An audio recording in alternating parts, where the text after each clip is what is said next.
Hola a todos, a todas, a todes. Bueno, estamos desde la Biblioteca del Tao haciendo una nueva entrevista, en este caso a una escritora.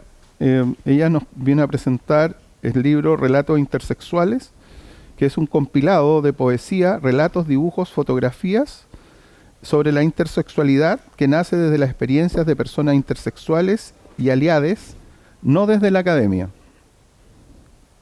Tenemos acá a nosotros a Patricia Ahumada, más conocida en el activismo como Pati Nube, quien es parte de la organización no gubernamental Intersexuales Chile. Cuéntanos un poco de ti y de esta organización no gubernamental. Hola. Primero, ¿quién eres tú y esto de Pati Nube? Yo Cuéntanos. me llamo Patricia Ahumada Escobar, tengo 35 años, soy realizadora cinematográfica, me dedico a eso, al mundo audiovisual, afuera de lo que es el activismo. He trabajado en todas las áreas del audiovisual, en cine, en televisión, en teatro, en todo eso.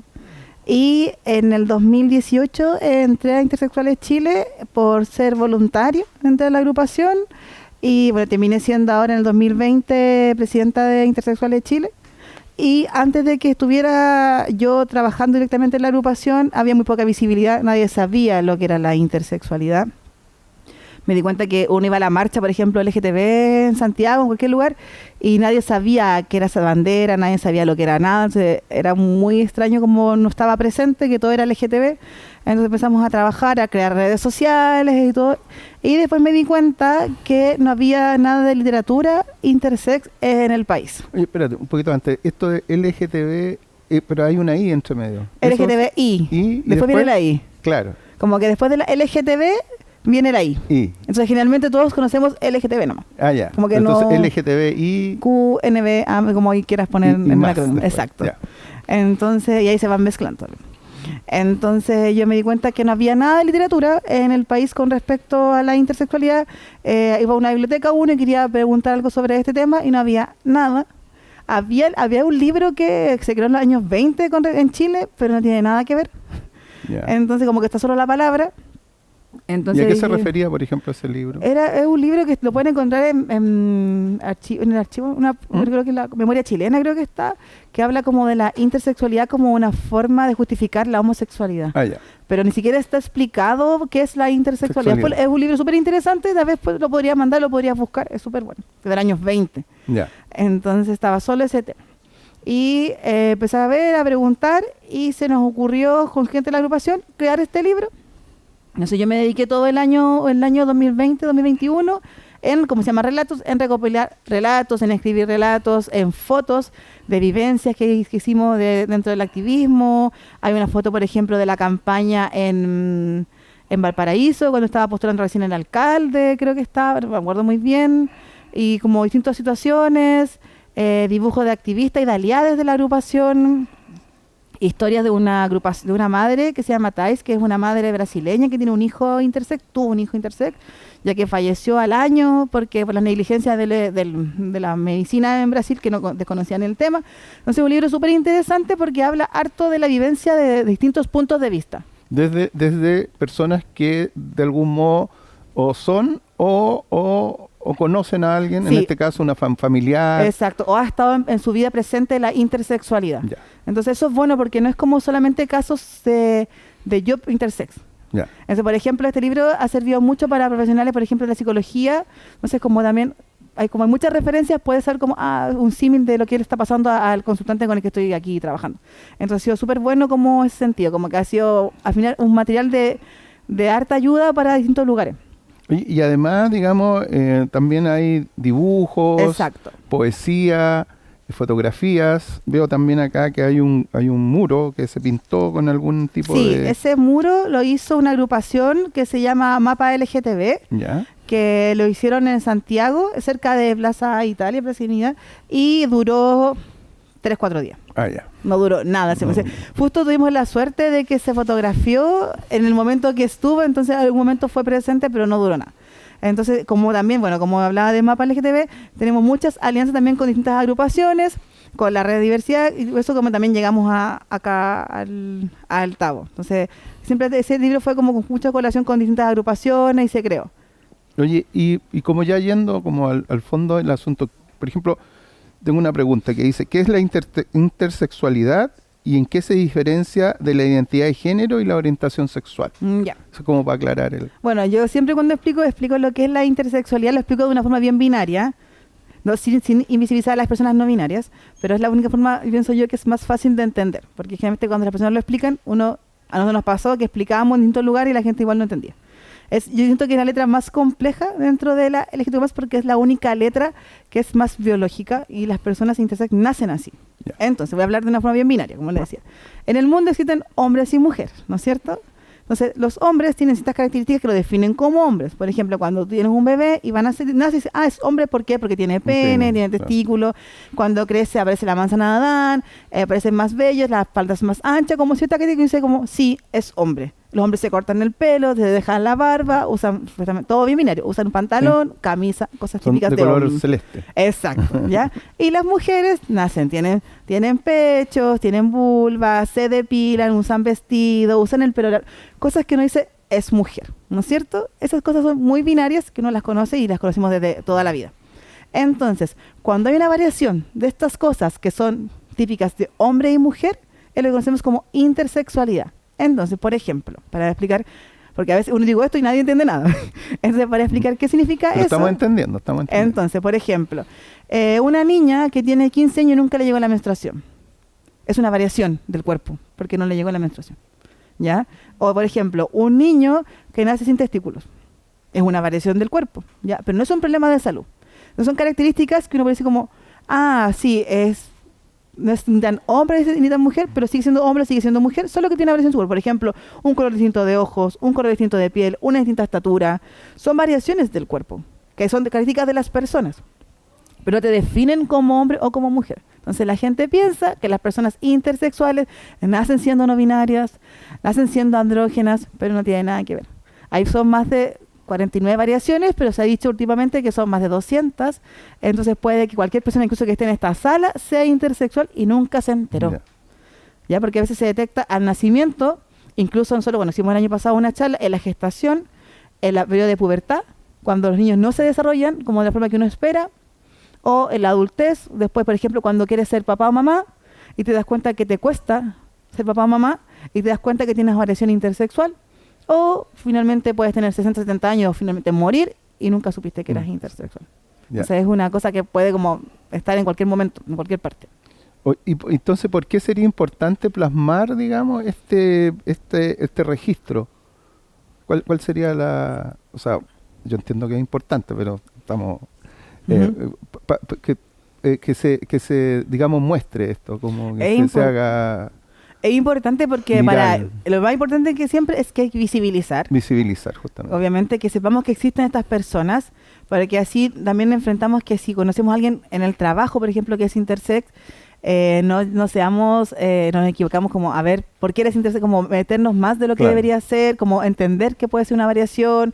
En las escuelas, por ejemplo, si estamos, no sé, trabajamos en la educación parvularia y llega una persona con su bebé que es intersex, saber que si es un niño que tal vez, no sé, tiene un pene muy pequeño, una variación que tenga un pene muy pequeño, tal vez no va a poder orinar en el baño de niños de pie, entonces entender que tal vez este niño va a querer orinar sentado como en su casa, entonces tener esta educación como parvularia para saber cómo atender a estas personas, entonces como que es súper bueno que la población en general sepamos que existen las personas intersexuales para que no los, como que no los discriminemos y no los dejemos como solo en un rincón. Ya. Oye, entonces, desde el punto de vista de ustedes, digamos, de esta organización, han habido avances, porque ahora, digamos, la gente a través de este libro y de lo que ustedes hacen, digamos, se ha ido conociendo digamos, Sí.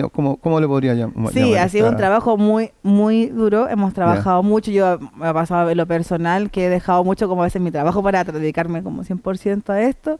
Y nos hemos dado cuenta que sí, que es mucho lo que hay que hacer. Y en Chile, antes del año pasado, existían 2 circulares que estaban vigentes que permitían las operaciones. La operación estamos hablando de cuando los niños nacen. Por ejemplo, tú tienes un niño, tienes un bebé y te dicen que nace con un clítoris muy, muy grande dentro de la norma, porque Ya. supone que un clítoris o un pene tiene que medir cierta medida, si no es anormal. Ya. Entonces, supongamos tú tienes un bebé con tu pareja y te dicen, mira, tu bebé nació, la niña nació con un clítoris muy grande dentro de la norma, entonces lo mejor que podríamos hacer ahora es hacer una operación, que sería cortar este clítoris del tamaño normal, ¿ya? Entonces, lo mejor es hacerlo dentro de esta edad que es pequeña, que generalmente se recomienda como dentro de los primeros 6-7 meses. Entonces hacemos esta operación y como la bebé no se va a acordar, cuando grande va a tener una vida sana y nadie va a saber qué pasó. ¿Por qué? Porque se asume que todas las personas en el mundo somos heterosexuales. Entonces, obviamente que ella va a querer tener relaciones sexuales con un hombre, entonces así su pololo, futuro esposo, la va a aceptar. Entonces uno, obviamente, como papá, como mamá, dice, sí, quiero operar porque es lo mejor para mi bebé. Pero eso es porque está en el ambiente, que es lo mejor. No necesariamente porque en el futuro, por ejemplo, esa persona podría... Puede que tal vez nunca quiera tener estas relaciones sexuales. Claro. Entonces, y además te evitas todo este dolor porque una operación es dolorosa, más cuando un bebé que está recién aprendiendo a orinar, que entonces va a haber infección urinaria, va a haber mucho dolor, va a haber sangrado, hay muchas consecuencias. Por ejemplo, también hay otra variación de los niños que nacen sin poder orinar en la punta del pene, entonces orinan más abajo del pene, por ejemplo en la mitad o más abajo. Eso hace que el niño tenga que orinar sentado. Entonces, para la sociedad donde vivimos, los hombres no pueden orinar sentados porque son poco hombres. Claro. Entonces, obviamente. Entonces, por eso como son que estereotipos, digamos, que tenemos que ir, o que hemos ido, digamos. Entonces, por eso como que un niño no puede orinar sentado, entonces hagamos la operación, que son más de 10 operaciones. Obviamente que a un hombre, bueno, hombres tienen pene supuestamente, generalmente, al hombre si le haces le pones un tubo dentro del pene para que pueda orinar por la punta, es doloroso. Sí. Y no es una operación, porque el pene, dentro de la vida de los seres humanos, el pene va cambiando. Claro. No es el mismo pene de 5 años a 13, a los 40, a los 30. Entonces, tiene que ir constantemente operación. Entonces, imagínense un hombre que tenga 10 años, 11 años, que está desarrollándose, que su pene está cambiando y que tenga que ser operado nuevamente. Ganas de ir al baño no vas a querer, te vas a dar mucha... Obviamente que después cuando tengas el futuro pareja no vas a querer que te toquen tu pene, porque ya estás con el trauma de tanto dolor. Y bueno, ahí también nos acompaña nuestra Mixi atrás, que también Mixi es cargado de la parte de área de psicología en la agrupación, y Mixi también es quien ve todos estos casos traumáticos que llegan a la agrupación, porque es muy terrible todo esto que pasa. Desde lo que tú me estás conversando, ¿cómo ha sido la recepción, por ejemplo, primero en la comunidad en general, y también dentro de, por ejemplo, nosotros como municipalidad, lo gubernamental? Digamos, primero lo gubernamental. ¿Cómo? Muy buena recepción porque ¿sí? Al final, es lo que yo siempre digo, estamos haciendo una pega que no deberíamos, que debe haber gente que trabajara especializándose en eso. Entonces al final como que se agradece como que andemos informando, visibilizando, entonces como hacer un poco como esa pega. O sea, la pega que tendría que hacer el Estado, digamos. Exacto. Como que, y también el Estado también nos llama y nos pide ayuda. La circular que se creó el año pasado, la circular número 15, fue hecha en conjunto con el MinSal. Entonces tal vez como que el MinSal podría haberlo hecho ellos, pero igual les piden a la sociedad civil como... hacer la experiencia, la información. Entonces, sea, hay una buena recepción desde lo gubernamental. Este gobierno. Ya. Y a nivel, por ejemplo, pero a nivel, por ejemplo, de municipalidades, que ahí hay una diversidad. Sí, todas las municipalidades no son del mismo... Gracias a la red diversa hemos podido contactar diversas municipalidades en el país. Tenemos alianza con hartas municipalidades y nos recibió súper bien. Por ejemplo, una con la que más hemos tenido alianza es con la Municipalidad de Los Espejos en Santiago, que hemos trabajado mucho y hemos hecho charla para los CEFAM. Hemos llenado lugares súper grandes con puras personas de los CEFAM, gente que son lugares que tal vez son más vulnerables y que obviamente tal vez, o sea, no se puede que no desconozcan el tema y han dicho como muchas gracias y ha pasado mucho que llegan personas de los CEFAM y dicen como, ¿sabes qué? Ahora que estás tú, me doy cuenta que sí he atendido casos así y no sabía, no fui empática, no supe cómo tratarlos, entonces ha servido harto. Había una buena recepción. Sí, en distintas comunas, cuando fuimos a Arica, también súper bien, estuvimos en Punta Arenas, también nos fue la gente muy bien. Han recorrido Chile. Hemos recorrido Chile. Hay lugares que a veces nos pasa, que no han increpado, que piensan que estamos como haciendo casi adoctrinamiento, que estamos enseñando cosas que no son. Nos pasó en un lugar en el sur que nos dijeron que porque estábamos enseñando cosas que no eran ciertas. No se nos ha pasado eso. Y también lo que tú me habías mencionado antes con respecto a que la gente cree que es una orientación sexual o una identidad de género, y hay que entender que no es ni orientación sexual, es una identidad de género, ni es una expresión de género. No es ninguna de esas tres cosas. Entonces también la gente se confunde. Bueno, esa es la idea entonces, es capacitar a la gente, educarla. Y para eso, digamos, ustedes nos van a regalar a la comuna, digamos, varios libros de estos, creo, 10 Y estos van a estar, digamos, un poco invita a la gente a que los vengan a pedir a las bibliotecas. Como te dije, nosotros tenemos 2 bibliotecas públicas, una en Las Cruces, otra en El Tao, pero además tenemos una biblioteca itinerante que va por las juntas de vecinos de diferentes sectores de la comuna, donde la gente tendría que tomar una micro para llegar a las bibliotecas. Por lo tanto, el libro va a estar en esto, al menos en estos 3 lugares, disponible, digamos, para que la gente conozca entonces un poco invítanos. Sí, es súper importante que... Yo agradezco mucho la recepción. Estoy como emocionando. No, estoy muy contenta de que nos hayan recibido súper bien y qué bueno que el Tao y Las Cruces tenga acceso a este libro, que ojalá es que lo aprovechen, lo disfruten. Es un libro súper cortito, así que es muy fácil de leer. Tiene muchos dibujos, está hecho para cualquier persona y es importante que lo vean y que lo lean, porque así pueden entender un poco lo que es la intersexualidad, no desde la academia, como lo mencionaste al comienzo, que es lo que sale en el libro, sino que desde la experiencia. Yo creo que todo a veces es mucho mejor aprenderlo desde la experiencia, conversar, que tú un día converses conmigo y me digas como, explícame un poco, a veces es mucho más simple que lo que hace la academia, que te explica con cosas como los cromosomas funcionan así, la medicina, y yo no estudié medicina, como le contaba al comienzo, yo estudié cine, entonces para mí entender de repente es súper complicado. De repente nos han llegado informes de salud como exámenes de sangre, todo, y yo, pero ¿qué es esto? Entonces a veces esas cosas también no son tan importantes para la población, pero mejor leer un libro que, por ejemplo, está, no sé, la historia, como les contaba, de la mamá de un infante, de activistas súper importantes en Latinoamérica que han escrito en este libro, que quisieron aportar. Entonces súper bueno que la comuna, que la población, todos tengan acceso a este libro para que puedan entender un poco una vivencia que es tan desconocida, pero que no es tan desconocida, que es desconocida, pero está muy presente. Porque se supone que es más del 2% de la población. Entonces, en general, hay mucha gente intersexual, solo que no lo sabemos o que no lo conocemos, porque, por ejemplo, en el sistema de salud no se conoce la intersexualidad, sino que se conocía como un trastorno de desarrollo sexual. Entonces las personas pensaban que esto era una enfermedad de variaciones del cuerpo, pero trastornos del cuerpo, síndromes del cuerpo. Estaba dentro de la categoría de los síndromes de las personas de forma sexual. Entonces puede que en verdad conozcamos muchas personas que tengan este trastorno, pero ahora con la circular número 15 ya no es un trastorno, sino que una variación. Y ahora vamos a entender de una forma que tal vez no es una enfermedad, porque como ustedes sabrán, hace muchos años, en los 90, la homosexualidad era una enfermedad. ¿No es cierto? Hace poco, bueno, dejó de ser enfermedad, después las personas trans también eran enfermas. Nunca fue una enfermedad, digamos. Y las personas trans también estaban consideradas como personas enfermas. Y dejaron ahora de estar consideradas, igual en algún lado sale patología transexual. Pero la intersexualidad sigue siendo son minorías. La intersexualidad sigue siendo la única letra que todavía es considerada una enfermedad. Eso tiene que acabarse en algún momento. Oye, bueno, feliz de tener este libro, feliz de todo lo que nos has contado, todo lo que nos has relatado. Veo en ti, digamos, felicidad, digamos, ganas de seguir haciendo esta tarea, que con todo lo que tú nos has contado es súper importante. Y bueno, aquí tenemos el libro, Relatos Intersexuales, de Patricia Ahumada, ¿cierto? Y tu nombre es Pati Nube. Sí, igual si ustedes después quieren seguir aprendiendo sobre intersexualidad y este libro se les hace muy poco, tenemos otro libro. Que no lo trajimos porque ese libro está en alianza con una editorial. Entonces nosotros no lo tenemos, sino que lo venden. Pero lo pueden comprar por internet y puede llegar acá. Ya que próximamente si volvemos... ¿Cómo se llama el libro entonces? Se llama Ser Intersexual. ¿Ser? Intersexual, que es un libro que es para infancias. Entonces si ustedes, por ejemplo, trabajan con niñas y quieren explicarle, ese libro también está bueno para entregarlo. ¿Ya? Pero ese libro lamentablemente eso no lo tenemos porque lo escribí yo, pero es el libro de una editorial. Entonces, o sea, tiene otro tipo de financiamiento. Exacto, no es el libro, porque nosotros nuestro libro lo hacemos, este libro, no te lo expliqué, este libro lo entregamos, es gratuito. Gratuito, por supuesto. ¿Ya? ¿Por qué? Porque queremos que las personas tengan acceso a la lectura, que es algo súper importante, y también, a veces uno no puede pagar un libro, en Chile los libros son carísimos, entonces gracias a este libro tú lo puedes venir a buscar acá a la biblioteca, es gratuito, entonces así todos tenemos acceso a leer este tema que es tan importante. Bueno, muchas gracias por tu tiempo. Gracias a ti.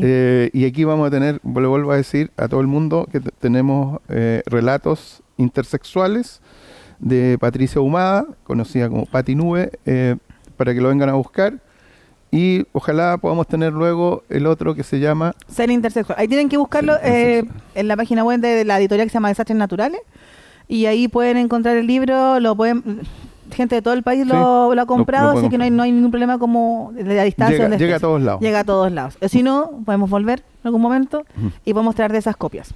Oye, muchas gracias. ¿Ah? Gracias a ti. Gracias a todos.